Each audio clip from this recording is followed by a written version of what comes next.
Hey, friends. Welcome to the weekly Empath Snare. I'm your host, the Cosmic Owl. Um, so I hope everyone's having a great week this week and you're taking your day off, you're relaxing, getting ready for this next week coming up. So today I want to talk to you a little bit about, we're going to go over narcissists today. We kind of went in depth on empaths last week. So, I'm a firm believer with all my clients from all over the world that the number one trap that empaths fall in, hence the name of the podcast, the empath snare, is going to be with the narcissist. And then they are dream stealers and time wasters. So, what does a narcissist see in an empath? And what does the empath see in the narcissist? Well, the narcissistic people don't have an authentic bone in their body and they need constant validation. And there's nothing more than that the empath loves to do than to prop someone up and pull the best out in them. And we see the best as empaths, we see the best in other people. And so what happens whenever a narcissist and an empath kind of collide and have that fated meeting, it seems? Well, the empath thinks that they've met their Prince Charming, their dream come true, because the narcissist, even though they don't have empathy of their own, they do have like an advanced form of where they can hone in on someone's feelings and know how to manipulate them in that sense. So the narcissist mirrors the empath. So everything that the empath likes, the narcissist is like, oh, me too. And you're kind of on the same wavelength.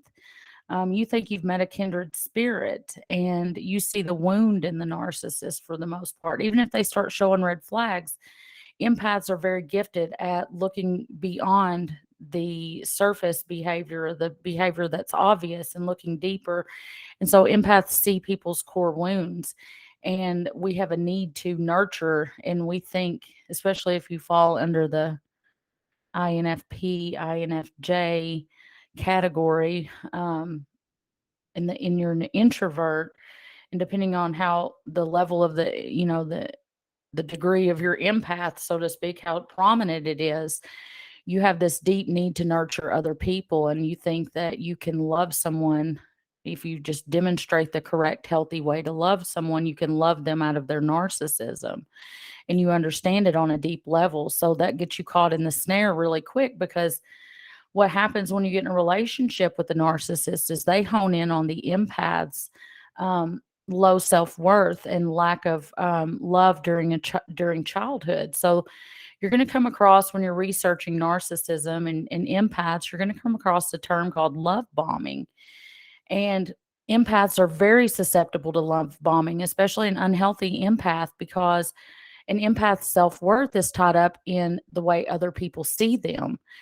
So if you have a lot of wounds or damage, if you're damaged from childhood and you have low self-worth, it's like your life force that people see you in a good way. And so you become, it makes you happy, of course, to make other people happy, but that can get taken advantage of really quickly. And so you definitely, as an empath, I mean, you have to start learning about boundaries and setting boundaries. And we went over this in the last podcast. But this is what makes empaths so susceptible to love bombing, because most empaths were starved of love. If you can remember, I mean, the nature of being an empath is it's kind of you get like a kind of you get the short end of the stick in the first part of your life, where you have a lot of terrible things that happen to you and you have to overcome a lot of hardships, a lot of heartbreak, a lot of it's kind of a lonely path, because like I said last week, your most empaths and light workers are born into spiritually and morally bankrupt families. So by the time you're grown, you're already the oddball out. So narcissists are basically like predators, and they have this like keen radar that hones in on the empath's need for approval and seeking validation through someone else. And that's a dangerous place for an empath to be, because when these narcissists come in their life, they see you as an easy target. They can throw you out a bone, so to speak, and then they'll have you jumping through a three-ring circus to make them happy. And they give you just enough to ignite the over idealization, the idealist in you, and you start over idealizing the narcissist and looking at them through rose colored glasses. And of course, when you're with a narcissist, what happens is, so they're the man of your dreams or the woman of your dreams. You found the love of your life, you found a kindred spirit, a soulmate. And that's only going to last about, I mean, it's different depending on if you're talking about what kind of narcissist you're talking about and to the level of their manipulation. But I mean, it can be anywhere from a month to 2 years before the mask starts slipping. But it slowly will, and they start waging slow psychological warfare on you. And so just whenever, and they start targeting your self-esteem, what they found attractive in you at first, and they admired, and they seem to build you up with positive, praise and encouragement. Now they're undermining your self-esteem and telling you, like I dated a guy that he came to me for an astrology reading. And then he wanted to tear my astrology down about a month into dating him. And I was just, I've been burned a time or two. So I was just like, where the door's at, because this is something about myself I'm not going to change. But younger version of me, I might have put it on the back burner. But that is an example of what a narcissist will do. Something that they loved about you or drew them into you, they didn't try to tear you down because they feel they don't want you to leave them, and they need somebody. They need to constantly be insulting and pricking your balloon of self-esteem to make themselves feel better. I mean, there's an element of sadism with their personality. So what happens is you get on this roller coaster where they get you at the top of the peak of your self-esteem and make you feel like you can conquer the world and you feel alive and in love, and then they pull the rug out from under you and you're at the bottom again. And just when you're ready to dip out, they start being nice, they throw you another bone, and then bam, the cycle starts over, and it just bobs and weaves just back and forth from pulling the rug out from underneath you to building you up. So you as an empath will think, okay, and they always have excuses for why they're doing it, that they're stressed out and they're this and they're that. I mean, and so you being an understanding person, or an empath being an understanding person, I mean, you can see that, okay, yeah, that makes a lot of sense. And so you get caught in this trap of, if we can only get back to the way things were, they're going through a bad time. I need to overlook this. And next thing you know, years have gone by. You've wasted this many years. And you're got autoimmune conditions. You're not following through on your dreams. Your self-esteem is lower than it's ever been. And so it's really important that even when you see the red flags, to have enough strength as an empath to pull back and not waste these years, because you're just avoiding the inevitable. As long as I've done this, as much as I've studied about narcissists, I can tell you they never change. There is something like the mirror neurons in their brain. They're not really activated. I mean, they can mirror you, but only for a short time. The empathy neurons are not there. So empaths have an overly developed consciousness, where narcissists have an underdeveloped consciousness. So, we attract what we lack a lot of times, and especially if we're unhealthy. Empaths are attracted to narcissists because of their strength and because of their because they just, it is what it is with them. They're not afraid to say no. They're not afraid to reject someone. They know what they want. And I mean, and it comes across, we like that kind of strength because we lack it in ourselves. We don't have good boundaries. We don't have, we feel guilty if we say no. We feel guilty if we're not somebody's servant and an unhealthy empath. So we're attracted to that strength in a narcissist. So it's very important to recognize that we're at fault for attracting a narcissist just as much as it is for the narcissist manipulating us. We lie and manipulate ourselves.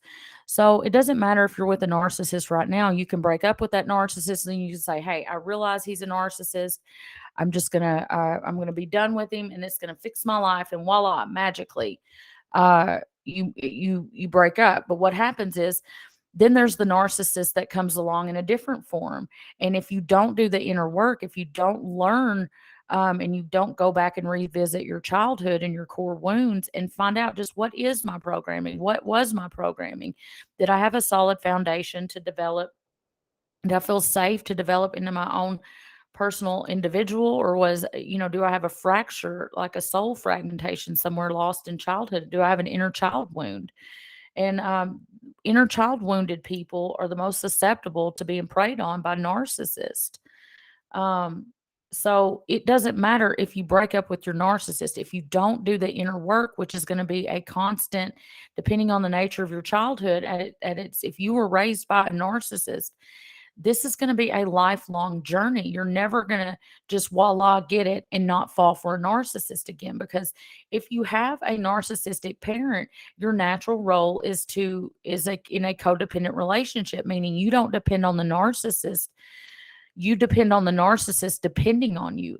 And so you need to ask yourself, does this apply to me? Is what I'm saying apply to you? And one of the few ways you can tell is, can you say no without feeling guilty? Can you ask for help if you're in a vulnerable state? Can you reach out? Do you have this overwhelming sense that you're going to burden someone else and the guilt just eat you up? And if you answer yes to those questions, friends, you need to do some inner work. And I talked about toxic parents and healing the daughters. Also, will I ever be good enough? Healing the daughters of narcissistic mothers. Um, I think there's a good book on codependency called "I Love You, but I hate you, but please don't leave" or something like that. I read it like 15 years ago. Ross Rosenberg is a good channel to follow. He wrote a book called The Self-Love Deficit, because it's not the narcissist that's the problem. It's the wounded empath. It's the wound in you, your inner child.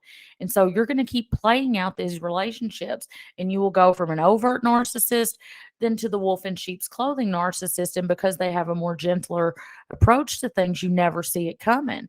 You're like, oh, well, at least he wasn't this overt jerk. Like, I seen the warning signs of the cockiness and the arrogance. Narcissist, another red flag about a narcissist is, um besides the mirroring and the love bombing. I mean, the love bombing is just they're your knight in shining armor. There's no boundaries, and they want to move like way too quickly. Like, they go from the first date to you're getting married and living happily ever after. So it's like real quick, because they know they have to hook you in, because when the mask will fall soon. And depending on, you think of narcissism as a pervasive disorder, meaning it's like a rainbow of degree of intensity. And so, depending on the degree of narcissism is going to depend on how fast the mask is going to slip, it's going to fall. And it's not like it just does it overnight. There's always red flags. But as empaths and as fairy thinkers, we want to overlook them. We're like, oh, maybe it'll go away. Let me just magically think this away. And you're just avoiding the inevitable. So you need to do boundary work and work on healing and building up your core strength from within on an emotional level. So that way you can understand what's attracting you to the narcissist, and you can override it, and you can start loving yourself. Because, like I said, having your self worth tied up in the way other people see you is a very, very dangerous place to be. So we talked about last week the self-love guided meditation. I posted it in the comments. I will post another one in the comments to this video. And I do want to encourage, this is the base of everything for going on this journey. If you want to overcome narcissism, it's because it's not really overcoming narcissism. You're never going to be able to stop the narcissist from drawing to you like a moth to a flame, but it's in the inner work that you become more healthy, and you can pull away before you get sucked into the empath snare.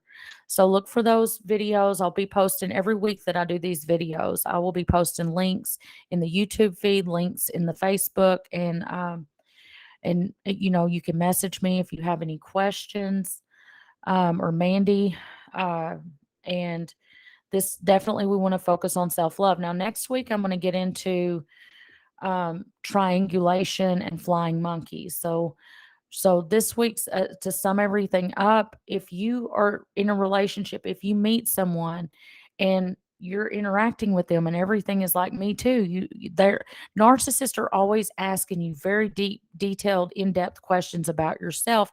And so you're flattered to talk about yourself. Like you're flattered that somebody's taking that kind of keen interest because like I said, most empaths are born into very toxic families. So nobody really took an interest in you when you were a child. So this is why it feels so good when someone pays attention to you. Um, and so if you notice someone doing this and they're revealing very little about themselves, like you need to try to catch yourself, and stop it and start asking questions about them. And if they're very evasive, if, if they try to turn it back around on you, narcissists don't have a lot of hobbies or interests their own. They're kind of like shit starters, and they just mirror people. So they just take like bits and pieces of they're collectors of authenticity from other people or other people's authenticity. They collect their personality traits along as they go through life, and that's why they don't like their worlds to collide. So if you notice that, and then just notice if they're telling you everything that you want to hear. I mean, if they're not, there needs to be a healthy balance with that. You need to not depend on, to not depend on other people for your own validation and your own self-worth. So that's what mirroring is. This is what love bombing is. And this is what sets the stage for the empath snare. I hope you guys have a wonderful week, and let's do a little energy clearing white light meditation to start this new week coming up. So I want you to breathe in the white light and out the darkness that is not yours, that does not serve you. And when you take the breath in of the white light, just hold it there for a minute and then visualize the purity just cleansing your energy field. So breathe in, hold it,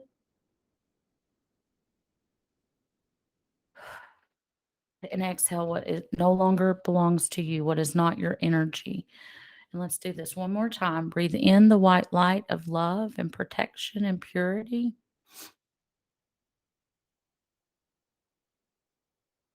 And then exhale, white light. And with that, namaste. Have a beautiful week.